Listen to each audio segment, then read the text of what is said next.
Let's denote the given series by S. The first objective is to find the general term of the series. So we start by considering the positive value of the coefficients of each of the terms, which is 3, 8, 13, 18, and so on and so forth. And let's consider a series which is made up of these terms. Let's denote it by P. So P is equal to 3 plus 8 plus 13 plus 18 and so on and so forth. And let the nth term be Tn. Now we can write P again by staggering each of the terms by one position. So we get 3 plus 8 plus 13 and so on and so forth, plus Tn. Subtract the two expressions.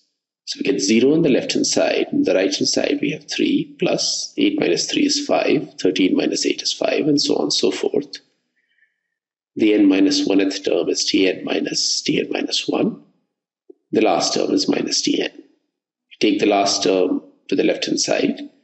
We get Tn is equal to 3 plus 5 plus 5 and so on and so forth. And there are n minus 1s such terms, all equal to 5. So the value of Tn is 3 plus 5 times n minus 1, which is equal to 5n minus 2. Therefore, the general term of the given series can be expressed as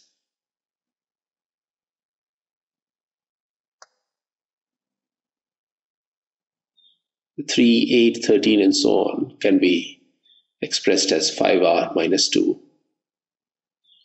There is a minus sign in every alternate term, so that can be expressed by minus raised to the power r plus 1. All this multiplied by n choose r minus 1.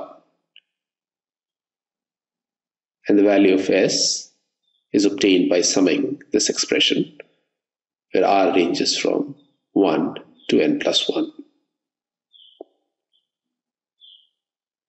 Now let us denote r by j plus 1.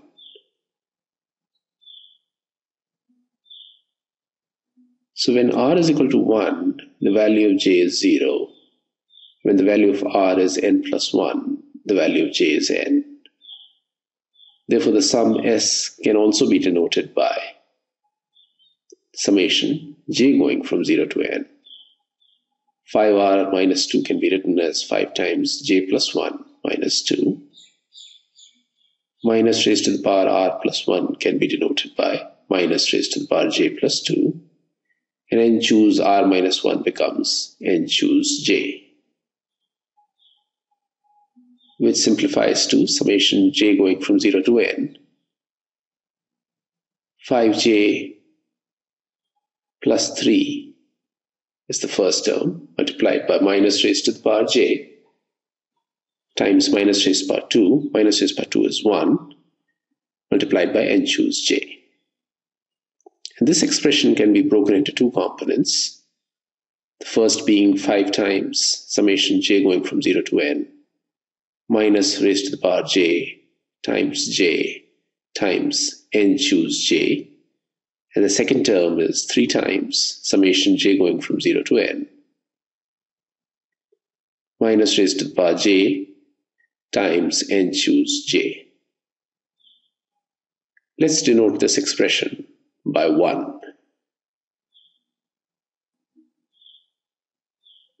Now let's consider the standard binomial expansion for 1 plus x raised to the power n, which is equal to summation j going from 0 to n choose j times x raised to the power j.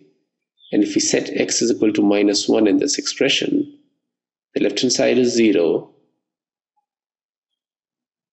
The right hand side is summation j going from 0 to n minus raised to the power j times n choose j, which we notice is the second term in the original expression for s in equation 1 above.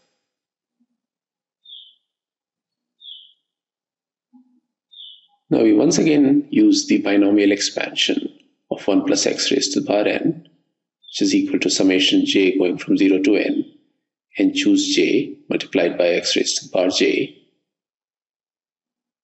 Differentiate both sides with respect to x.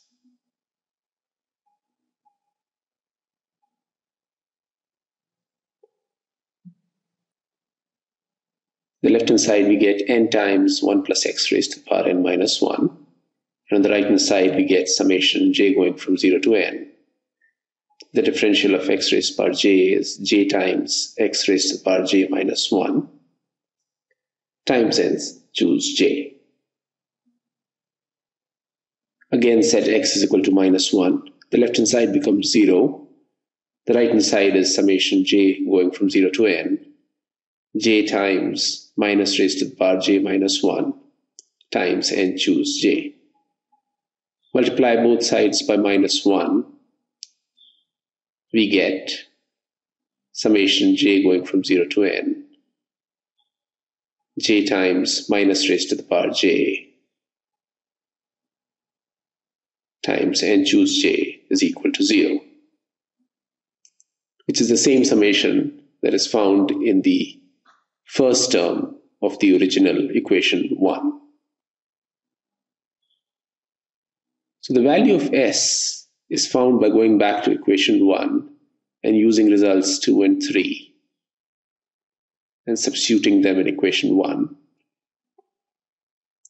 S is equal to 5 times 0 plus 3 times 0 adds up to 0, which is the required result.